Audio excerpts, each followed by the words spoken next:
सामान बताइए। दिल्ली ने दिल से किया बाहर तो सत्ता गंवाई। 27 साल का वनवास के बाद अब बीजेपी किसका करेगी राज तिलक, यह भी एक सवाल रहेगा। और सवाल कई और भी हैं, क्योंकि हारकर जीतने वाली कांग्रेस क्या बन गई बाजीगर, और आपके बाद टीएमसी का कैसे आएगा नंबर, बताएंगे इस पूरे वीडियो में। नमस्कार, मैं हूं आशीष त्रिपाठी आपके साथ।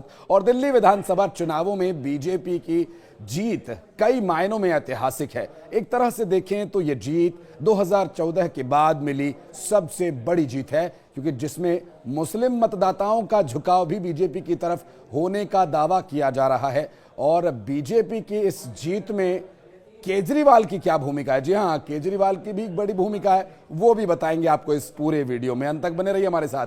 दरअसल जिस विकल्प की बात करके अरविंद केजरीवाल आए और दिल्ली में और फिर पूरे देश में छाने की कोशिश करने लगे, ये सब करने में केजरीवाल ने काफी जल्दबाजी दिखाई।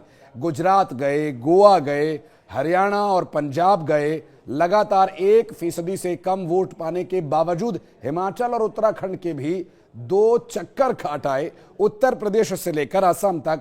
मतलब कि केजरीवाल पूरे देश में आम आदमी पार्टी की जड़ें फैलाकर खुद को प्रधानमंत्री नरेंद्र मोदी के मुकाबले खड़ा करने की कोशिश करने लगे। क्योंकि आपको वो याद होगा, जब वाराणसी से अरविंद केजरीवाल चुनाव लड़ने के लिए गए थे तो उसके पीछे एक बड़ा कारण यह भी था कि वो प्रधानमंत्री नरेंद्र मोदी की टक्कर का नेता बनने की कोशिश कर रहे थे। बहरहाल इन सब के लिए पैसों की जरूरत थी, तो दिल्ली में ताबड़तोड़ घोटालों को अंजाम देने लगे, ऐसे आरोप उन पर लगे। नतीजा अब सामने है। आम आदमी पार्टी की हार ने महाराष्ट्र में शिवसेना, यूबीटी और शरद पवार को भी तगड़ा झटका दिया है। दिल्ली चुनाव में भाजपा की जीत ने न केवल राजधानी में बल्कि महाराष्ट्र में भी उत्सव का माहौल बना दिया बीजेपी के लिए।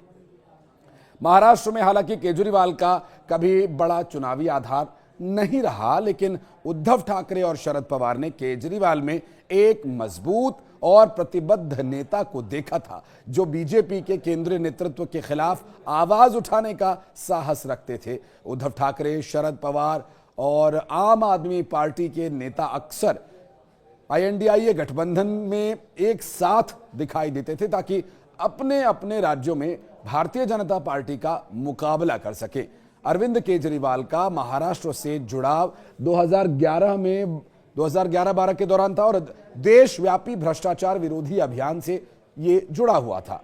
सामाजिक कार्यकर्ता अन्ना हजारे ने पुणे जिले के रालेगांव से इनका नेतृत्व किया था। उस समय अरविंद केजरीवाल शांति भूषण, प्रशांत भूषण, किरण बेदी, मेधा पाटकर, स्वामी अग्निवेश और अन्य सामाजिक कार्यकर्ता भ्रष्टाचार के खिलाफ संघर्ष कर रहे थे, लड़ाई लड़ रहे थे और लोकपाल विधेयक को पारित करने की मांग भी कर रहे थे। अब अन्ना हजारे और अरविंद केजरीवाल के बीच काफी तनातनी और दूरियां आ गई हैं। अन्ना को अरविंद केजरीवाल दूसरी विचारधारा का व्यक्ति मानने लगे हैं। अन्ना ने दिल्ली में विधानसभा चुनावों में केजरीवाल के खिलाफ वोट डालने की बात कह डाली।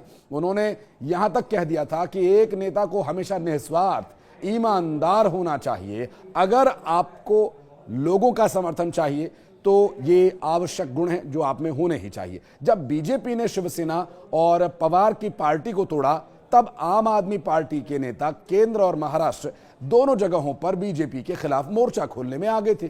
केजरीवाल ने जब केंद्र सरकार द्वारा एक कानून लाकर ग्रुप अधिकारियों के ट्रांसफर, पोस्टिंग को नियंत्रित करने की कोशिश की, तब वो उद्धव ठाकरे के समर्थन मांगने के लिए मातोश्री भी गए थे।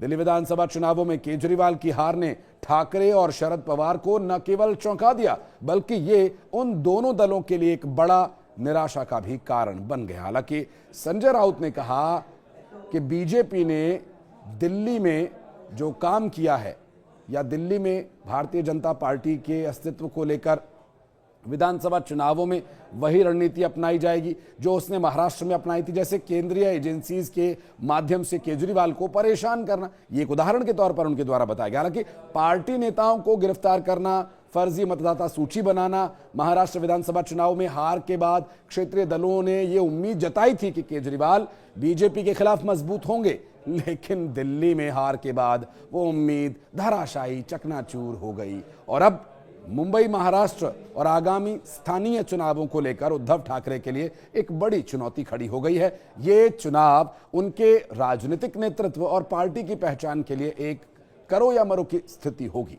दिल्ली के चुनावों में कांग्रेस के हाथ कुछ लगा नहीं, लेकिन केजरीवाल की करारी हार और कांग्रेस के वोट प्रतिशत में इजाफे से कांग्रेस बहुत खुश हो गई। अब इसी वजह से जयराम रमेश ने एक और बयान दिया। जयराम रमेश ने तो यहां तक कह डाला कि 2030 में दिल्ली में कांग्रेस की सरकार ही बनेगी। ये आत्मविश्वास कांग्रेस के अंदर केजरीवाल की हार की वजह से उपजा। दिल्ली के नतीजों के बाद अब कांग्रेस राहुल गांधी के एकला चलो रे नारे की ओर बढ़ने की तैयारी में है।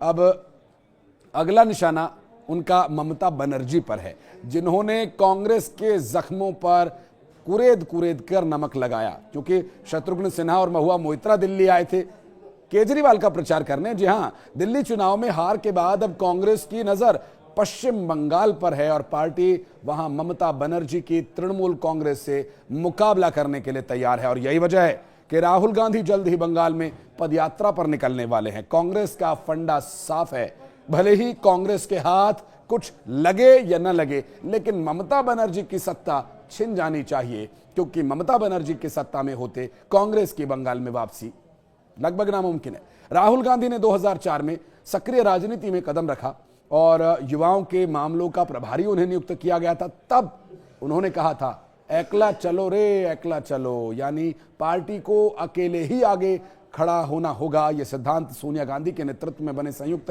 प्रगतिशील गठबंधन से बिल्कुल अलग था। हालांकि ये कांग्रेस के लिए गठबंधन राजनीति का एक प्रयोग भर था। राहुल का हमेशा यह मानना था कि पार्टी तभी आगे बढ़ सकती है जब वो अकेले अपने दम पर चुनाव लड़े। राहुल गांधी ने अपनी पार्टी के नेताओं से यह अक्सर कहा कि अकेले खड़े होने से लंबी अवधि में फायदा होगा, यानी टाइम लगेगा लेकिन फायदा होगा।